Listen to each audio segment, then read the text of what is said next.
Good morning everybody. मैं एक बार पुनः आपके सामने एक नया टॉपिक लेकर उपस्थित हुआ हूँ। यानी जो टॉपिक चल रहा था उसी को आगे बढ़ाते हुए हम बात करेंगे। आज हम बात कर रहे थे समसीमांत उपयोगिता नियम की, जो बिजनेस इकोनॉमिक्स का आपका एक इम्पॉर्टेंट चैप्टर है। और मैं आशा करता हूँ कि जो पूर्व जो वीडियो लेक्चर डाले गए हैं उनको आप निश्चित रूप से देखते होंगे। और मेहरबानी करके जो नहीं देख रहे हैं ग्रुप में, उनसे मेरा पुनः रिक्वेस्ट है कि वे ज़रूर इसको देखें, क्योंकि ये बहुत ही इम्पोर्टेंट टॉपिक है और इम्पोर्टेंट सब्जेक्ट भी है।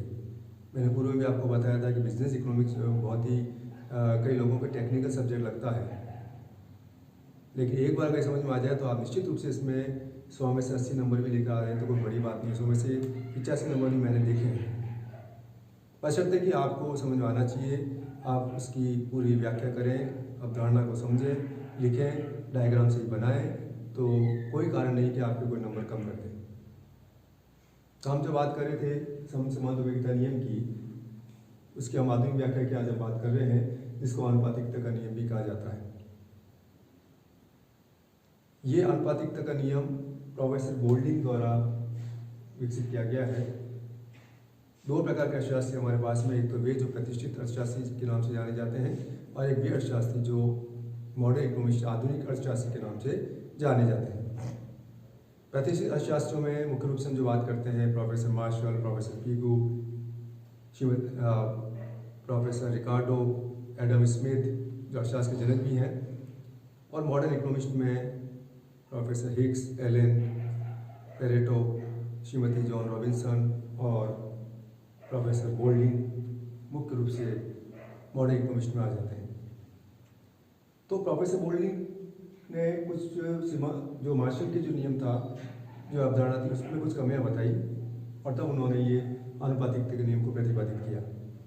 उन्होंने कहा कि मुद्रा की सीमांत उपयोगिता स्थिर नहीं रहती। प्रोफेसर मार्शल का मानना था कि मुद्रा की सीमांत उपयोगिता स्थिर रहती है, जबकि आपको पता होना चाहिए कि मुद्रा की सीमांत उपयोगिता होती है और वो भी स्थिर नहीं होती। आगे हम इसके आलोचना में देखेंगे। और दूसरी बात यह कि प्रत्येक वस्तु एक दूसरे से स्वतंत्र न होकर स्थानापन्न पूर्वक हो सकती है। यानी मार्शल का मानना था कि वस्तु स्वतंत्र होती है, लेकिन ये आवश्यक नहीं कि स्वतंत्र हो, स्थानापन्न पूर्वक भी हो सकती है। और तीसरी बात, प्रत्येक वस्तु का मूल्य एक समान न होकर अलग अलग होता है।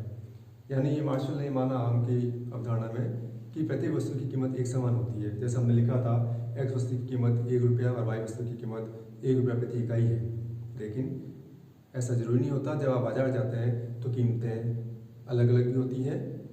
तो प्रोफेसर बोल्डिंग का मानना है कि उपभोक्ता क्या करता है, जो उपभोक्ता को सीमांत उपयोगिता प्राप्त हो रही है और जो वो कीमत देने को तत्पर है या जो वो कीमत दे रहा है या उस वस्तु की कीमत है, उन दोनों के अनुपात को बराबर करके उसे समान संतुष्टि प्राप्त होती है।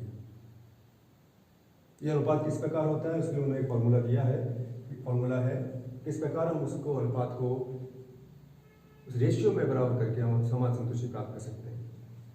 इसके लिए हमने क्या किया, एक्स वस्तु से प्राप्त सीमांत उपयोगिता अपॉन एक्स वस्तु की कीमत इज इक्वल टू वाई वस्तु से सीमांत उपयोगिता प्राप्त हो रही है अपॉन वाई वस्तु की कीमत, जेड वस्तु से प्राप्त सीमांत उपयोगिता अपॉन जेड वस्तु की कीमत।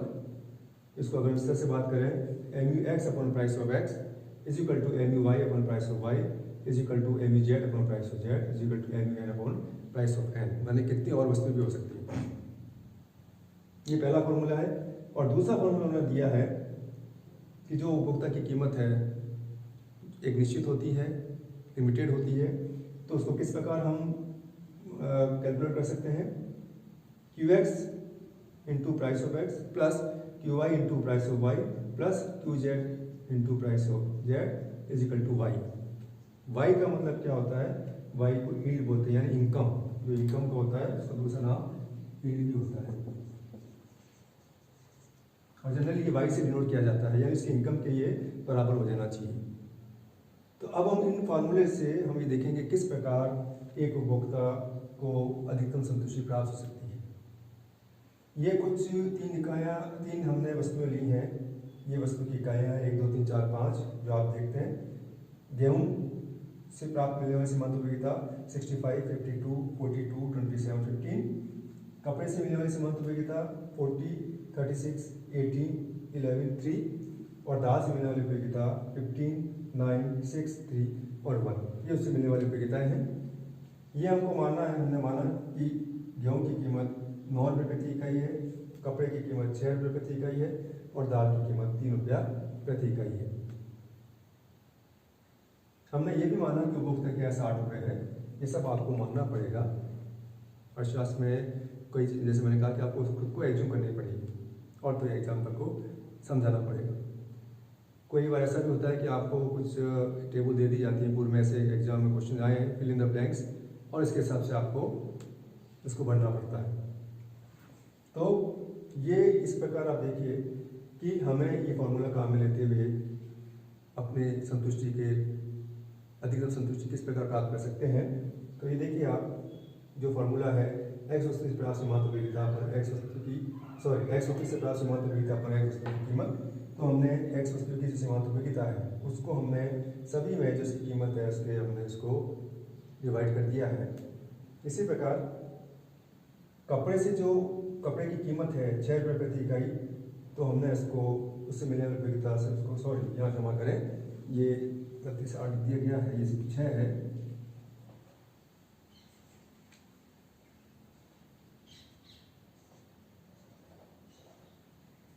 और दाल की जो कीमत है 3 रुपये प्रति इकाई, इसको हमने हर सीमांत उपयोगिता को उसकी कीमत से इसको डिवाइड कर दिया है।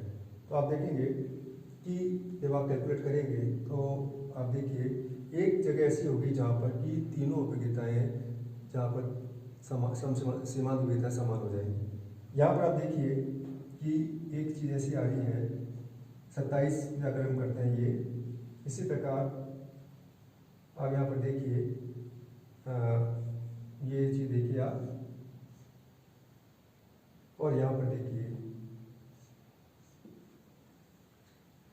यानी यहाँ पर भी 3, ये भी 3 और यहाँ भी 3, यानी जहाँ उसकी उपयोगिता समान हो जाती है उसकी प्राप्त उपयोगिता और उसको दी गई कीमत के अनुपात में वह इसको अधिकतम संतुष्टि प्राप्त हो जाती है।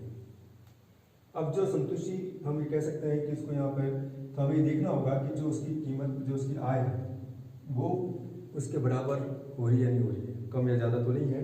तो अब देखिए कि जितने रुपए इस पर खर्च कर, यानी इसकी कितनी इकाई उपयोग कर रहा है गेहूं की, ये फॉर्मूला क्वांटिटी ऑफ एक्स पे कितने रुपए 4, यानी 4 इकाई खर्च कर रहा है, 1 2 3 4, और एक्स की कीमत कितनी है, एक्स की कीमत है 9।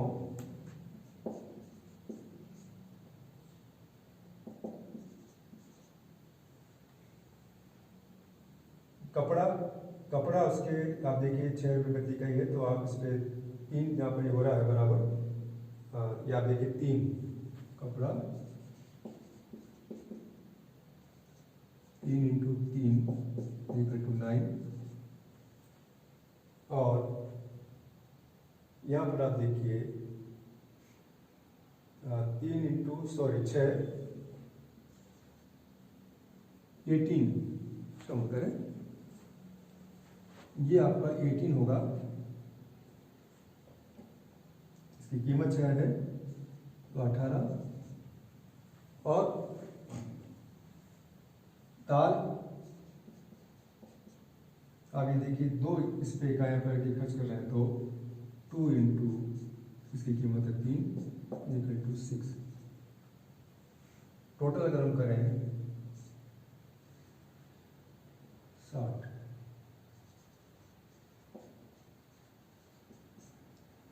आप देख सकते हैं कि जो 60 रुपये हमने यहाँ पर लिखा है गेहूं पर, वो जब 4 इकाइयाँ उसको उस पर खर्च कर रहा है, 9 रुपये प्रति इकाई है, तो ये जो फॉर्मूला है इसके हिसाब से अगर आप देखेंगे तो ये 36 रुपये इस पर खर्च किए, कपड़े पे 3 × 6 के हिसाब से 18 रुपये खर्च किए, और दाल पे 2 × 3 के हिसाब से 6 रुपये खर्च किए, तो कुल व्यय अगर हम जोड़ते हैं तो 60 रुपये के बराबर हो जाता है, और उपभोक्ता की जो आय है वो उसके बराबर न बच रहा है न अधिक पड़ रहा है, बराबर खर्च हो जाता है।